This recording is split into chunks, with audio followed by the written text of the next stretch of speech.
So there's this story in the Bible, Genesis chapter 5, verses 21 through 24, about a guy by the name of Enoch.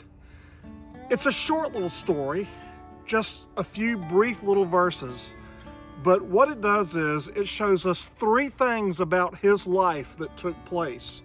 And those three things in his life really ought to be present in our own life. Let me tell you about those three things. So the first thing that we see in Enoch's life is correction. We read about how Enoch becomes a father in his mid-60s. And what it says is, once he became a father, it says, quote, he walked with God. So Enoch made a change. He made an adjustment. There was a correction in his life on a spiritual level. He changed and began to walk with God. I think about that word correction, and it makes me ask myself, what corrections or changes do I need to make in my own life? What about you for your life? Maybe there are some corrections that you need to make mentally, emotionally, maybe professionally, financially, relationally, or spiritually. A good life is a life that is willing to make corrections and changes when they're needed. So the second thing we see is connection. Enoch walked with God. They stayed connected with one another. That tells me that there was spiritual intimacy. There was this great, tight, close, meaningful relationship between Enoch and God. They walked together.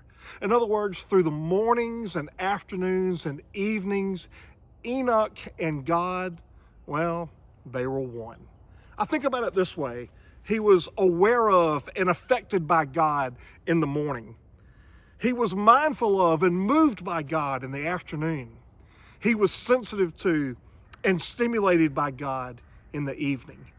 Enoch valued practicing the presence of God. And may we do the same. May we value a connection with God. May we include God in our lives, in the big things and in the little things. May we make time for God in His Word. May we make time for God in prayer. May we make time for God in worship. May we include Him in all of our lives, not just one tiny little part. I like that Enoch walked with God.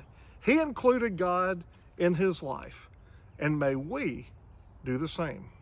Yeah, he and God had a connection, and through Jesus, we can too. The third thing in Enoch's life, collection. It says Enoch was not, for God took him. God collected Enoch and took him home to be with him. Man, I love knowing that one day God's going to collect all of his children through Jesus. Men and women and boys and girls who have placed their faith in Christ. One day it can be said of us that we were not, for God took us. He's probably going to take us a little differently than the way he took Enoch. But the point is simply this.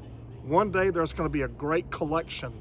God will collect his kingdom and his family together and will take us home to be with him. Man, I love that hymn, when we all get to heaven. What a day of rejoicing that will be. Yeah, that spiritual collection, the gathering of all God's people together and taking us home like he took Enoch home.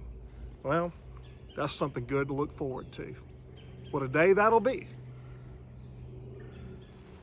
Yeah, it's a short little story, but there are three really big principles. There is a correction, a connection, and a collection.